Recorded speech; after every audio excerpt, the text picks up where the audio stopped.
Good afternoon. Welcome to Africa Today. I am Wisdom Onyesi. First, the headlines.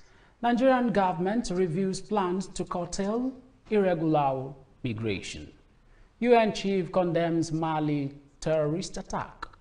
A Tunisian presidential candidate sentenced to 20 months vows to campaign from prison. And on sport, Niger Tornadoes ready for Plateau United clash. Now the news in details. The federal government has said it is making efforts to curtail irregular migration by Nigerians through policies and programs that will boost the economy and create employment. Abubakar Badugu, Minister of Budget and Economic Planning, said this at an anti-immigration summit organized by the Blacks Ancestral Native Communities on the Thursday in Abuja. Badugu said the irregular migration had a lot of intended negative outcomes such as human trafficking and drug peddling. According to him, the federal government realizes the urgent need to advance Nigeria's economy to an enviable level where it can support her leadership status as the pride of Africa. We also have you know that the Nigerian Labour Congress NLC on Thursday set the new price for premium motor spirit PMS, otherwise known as petrol, has eroded the gains of yet to be implemented 70,000 naira new national minimum wage. The organized labor said it would meet with the federal government to discuss how workers could survive the recent hardship orchestrated by the development. President of NLC Joe Ajerol, who disclosed this at the opening ceremony of the two-day workshop on minimum wage implementation workshop Southern Zone with the theme Strategies for Effective Implementation of the 2024 National Minimum Wage Act in Lagos, insisted that the organized labor was deceived by President Bola Tinubu into accepting 70,000 naira minimum wage to foster petrol price increase. Ajaro urged the government to tackle the excruciating hunger, poverty, and frustration of Nigerians before things got out of hand, lamenting that Nigerians were suffering. We also have you know that there was an outrage yesterday, 19th September 2024, as group who support ex-governor of Kogi State, Yahaya Bello, stormed the state lodge in Asokoro, Abuja, to advocate against EFCC alleged over 80.2 billion naira fraud by Yahaya Bello. Hillstv correspondent Jessica Magaji has details. Supporters of ex-governor of Kogi State, Yahaya Bello, on Thursday, 19th September, stormed the state lodge in Asokoro with placards urging the federal government to stop harassing Bello, asserting that he is a free man who did well during his tenure in office. In a statement by one of his supporters interviewed by our newsmen, he stated that the federal government should focus more on others who are also facing similar charges. In this country, he is not the only one being accused. There are many also being accused, but not exposed except Yahaya Bello. We don't see anything wrong with what the ex-governor did. Others who are supposed to be investigated have not been investigated.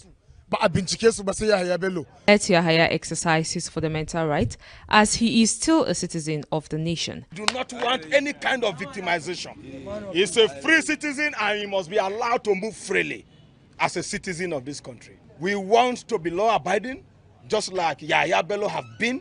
He's one of us. We are in solidarity with him, and we do not want any kind of crime at all.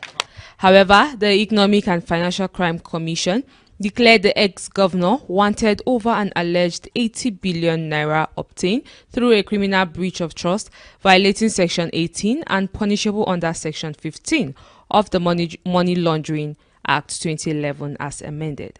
I am Jessica, reporting from Hillstv, Abuja.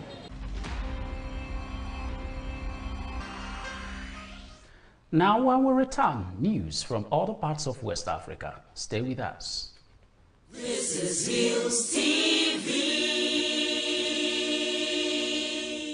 Quality broadcasting is what we'll bring to you. Now we be this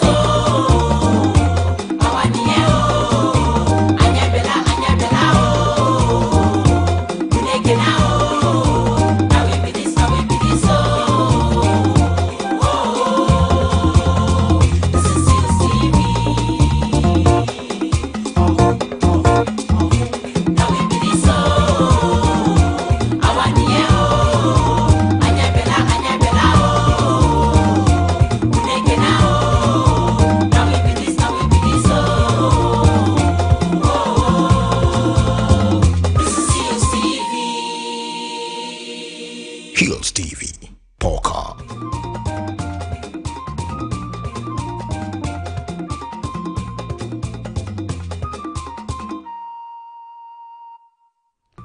Welcome back. Now news from other parts of West Africa. The minority in parliament is demanding a thorough audit of Ghana's energy sector to evaluate the extent of its mounting debt, which they claim has surpassed $2 billion.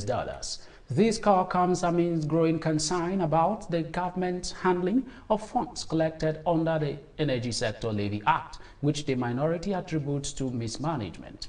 He specifically criticized the Ministry of Finance for failing to settle 1.8 billion Ghana cedis owned for electricity consumed by various ministries, departments, and agencies since August 2023. This lack of payment, he argued, has significantly hindered the operational capabilities of the power sector. Gina Paul emphasized that the escalating debt crisis is a direct result of current administration financial mismanagement and warns that it could lead to severe repercussions in the future. He accused President Akufo-Addo's government of neglecting the energy sector, setting up a precarious situation for the next administration. We also have you know that the UN Secretary General Antonio Guterres has called for accountability following a despicable terrorist attack in Mali.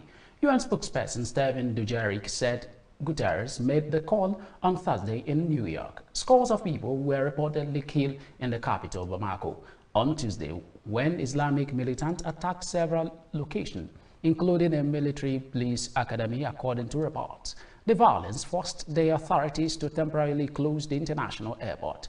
The militant group, which is linked to Al-Qaeda, claimed responsibility. The Secretary General strongly condemned the terrorist attack. He called on the Malian transitional government to ensure that those responsible for this despicable attack are held account. Guterres also extended his severe condolences to the families of the victims as well as the transitional government and the people of Mali. He wished a speedy recovery to those injured, including one UN Guard unit member. Now we move to other parts of Africa after this break. Stay with us.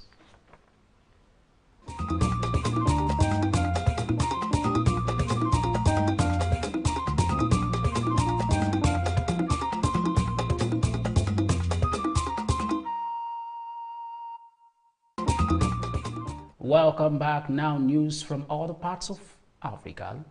Nicholas Hillstv, head of the United Nations mission in South Sudan, expressed deep regret as the UN backed the extension of South Sudan's transitional period until February 2027.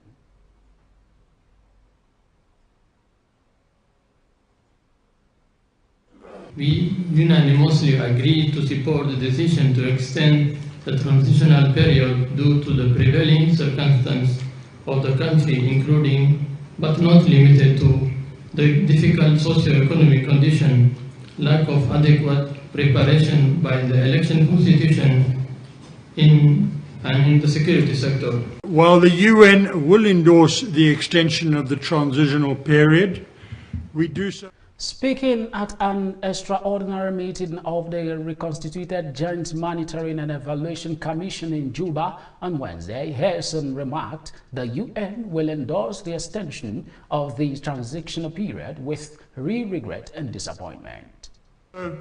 With real regret and disappointment. 2 years ago, we were in an identical situation as we are today, and we gave our support specifically under the condition that there would be no more extensions. Today, it is sadly evident that the country is not ready for elections that we could confidently expect to generate a credible and peaceful outcome. The meeting, attended by government officials, diplomats, regional stakeholders, civil society representatives, and the UN, focused on the decision to prolong the transition in South Sudan initially to end in 2024. Away from that, one of the candidates challenging Tunisian President Kais said in the country's presidential election next month has been sentenced to prison on fraud charges that his attorney decried as politically motivated. 2 weeks after his arrest, a court in the city of Jendouba handed down a 20-month sentence for Ayechi Zamel after convicting him of falsifying the signatures he gathered to file the candidacy papers needed to run for president. Zamel faces more than 20 charges in jurisdiction throughout Tunisia, including 4 that will be heard on Thursday. The little-known businessman and head of Tunisian Azimon Party is one of the 2 candidates challenging said in the North African nation's October 6th election. His attorney Abdel Sattal Mesadi said Zamel planned to conduct his campaign from behind bars. Up next is business. Stay with us.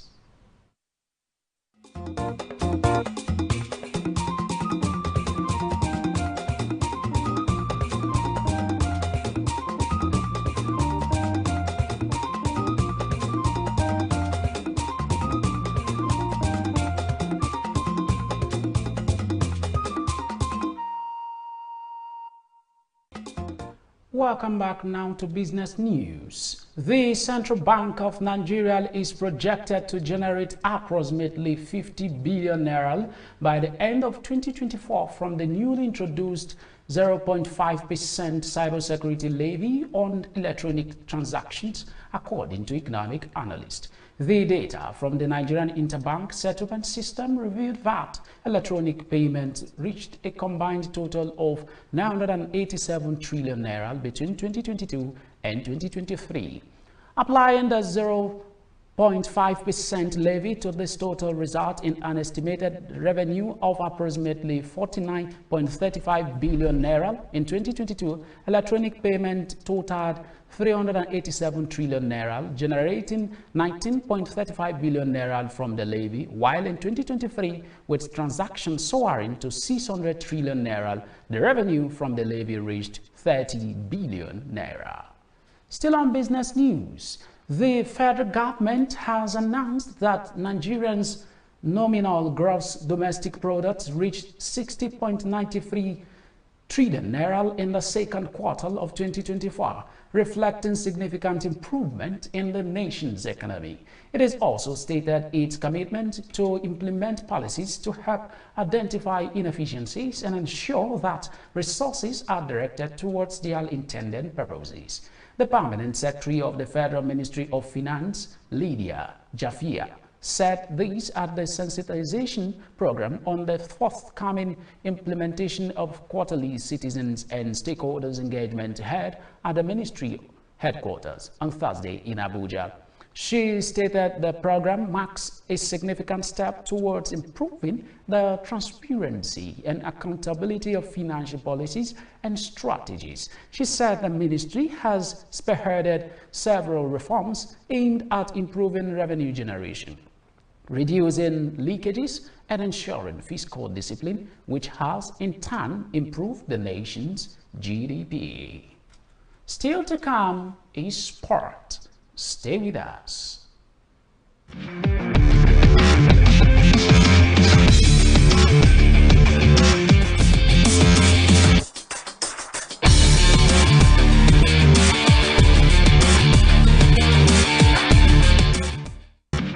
Welcome back now to sport news. Niger Tornadoes says the team is focused on the match day 3 fixtures against Plateau United. The Ikoala boys are understood to have put their goalless home draw with Nasarawa United behind them. Niger Tornadoes will lock horns with Plateau United at the New Jersey Stadium on Sunday.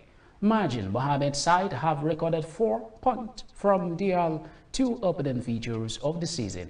Niger Tornadoes wrote on X saying that their maximum focus on Sunday's match as their final preparation done and dusted. Niger Tornado will head Plateau United to a goalless draw in the same fixture last season. Still on sport news, Team Delta has merged champions of the 8th National Youth Games from the second consecutive times. The state won 46 gold, 31 silver, and 34 bronze, totally 111 medals, and was declared winner at the closing ceremony held at the Stephen Keshi Stadium, Asaba, on Thursday. They were closely followed by Team Lagos with 26 gold, 20 silver, and 19 bronze medals, while the third position went to the Team Edo with 18 gold, 13 silver, and 28 bronze medals. Recall that Delta hosted the 7th edition of the Games and topped the medal table with 51 gold, 34 silvers, and 11 bronze medals.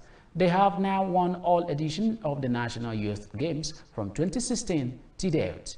Meanwhile, 35 states, including the FCT, won medals, including Ebonyi State, unlike last year when it was about 27 states, while Rivers is the only state that failed to participate.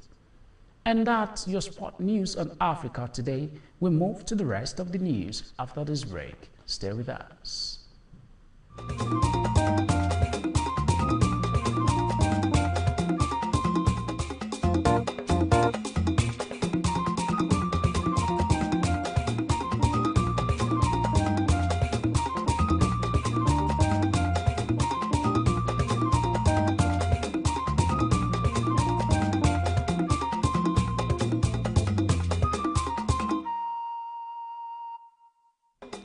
Welcome back. Now the rest of the news. The lawyer for 3 Americans sentenced to death in Congo in charges of participating in coup attempt filed an appeal. A military court in Congo headed down death sentence to 37 people, including 3 young Americans, after convicting them on charges of participating in a coup attempt. The defendants, most of them Congolese, but also including a Briton, Belgian, and Canadian, had 5 days to appeal the verdict on charges that include attempted coup, terrorism, and criminal association. 14 people were acquitted in the trial. DR Congo reinstated the death penalty earlier this year, lifting a more than 2-decade-old moratorium, as authorities struggle to curb violent and militant attacks in the country. The men convicted in the coup attempt will likely be executed by firing squad.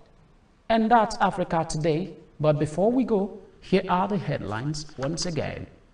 We brought to you that Nigerian government reviews plan to curtail irregular migration.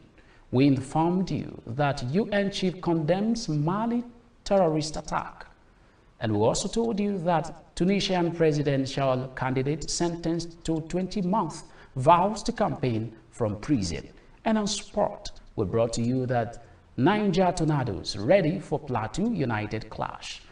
Remember to visit us on Facebook at Hillstv Abuja, Instagram at Hillstv Abuja, and subscribe to our YouTube channel at Hillstv. I am Wisdom Onisi. Thanks for watching.